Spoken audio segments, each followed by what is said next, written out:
एक बार प्रेगनेंसी आने के बाद दूसरी बार आना बहुत आसान होता है, ऐसा समझते हैं ना आप, लेकिन ये सही नहीं है। नमस्कार, मेरा नाम डॉक्टर सुवर्चला एजीवा फर्टिलिटी सेंटर्स में साइंटिफिक डायरेक्टर हूँ। इसे सेकेंडरी इनफर्टिलिटी कहते हैं। सेकेंडरी इनफर्टिलिटी वो होता है जब आप एक बार प्रेग्नेंट होने के बाद दोबारा ट्राई कर रहे हैं, अगर जब नहीं होता प्रेगनेंसी तो उसे सेकेंडरी इनफर्टिलिटी कहते हैं। स्पेशली 1 साल हो गया है फिर भी आपको प्रेगनेंसी नहीं आ रहा है। बहुत सारे कपल सोचते हैं कि एक बार आ गया ना तो दोबारा आने में दिक्कत नहीं होना चाहिए और नेचुरली ट्राई करते हैं। इसमें टाइम बहुत वेस्ट होता है। फर्टिलिटी हमेशा आएगा इसका कोई गारंटी नहीं होता है। इसके बहुत सारे फैक्टर्स होते हैं, एज, हेल्थ, बायोलॉजी, ये सब पे आधारित होता है फर्टिलिटी। इसके बारे में हम आज जानने की कोशिश करेंगे कि ये क्यों होता है। सेकेंडरी इनफर्टिलिटी के बहुत कारण है, लेकिन मोस्ट इंपॉर्टेंट ये है कि एज फैक्टर सबसे इंपॉर्टेंट है। कॉमन रीजन है महिलाओं के जो अंडों का क्वालिटी होता है, क्वांटिटी होता है, वो समय के साथ साथ कम होता रहता है। स्पेशली 35 के बाद 35 के बाद नंबर कम हो जाना एक नेचुरल प्रोसीजर है। ओव्यूलेशन प्रॉब्लम्स भी होते हैं, स्पेशली पीसीओएस में, क्योंकि वहाँ पे रेगुलरली अंडा रिलीज नहीं होता है। तो एज के साथ साथ ये प्रॉब्लम और भी गहरा होता जाता है। हार्मोनल इम्बैलेंसेस भी एक समस्या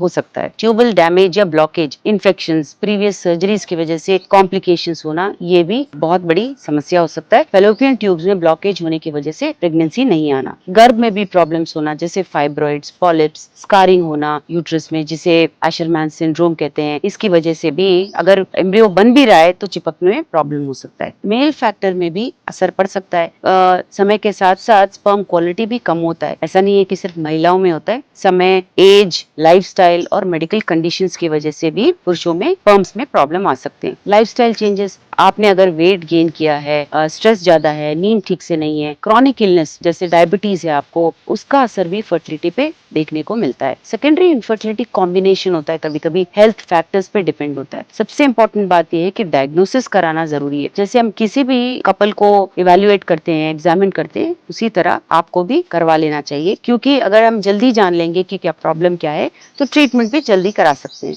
महिलाओं में अल्ट्रासाउंड किया जाता है ओवरीज देखने के लिए, यूट्रस देखने के लिए।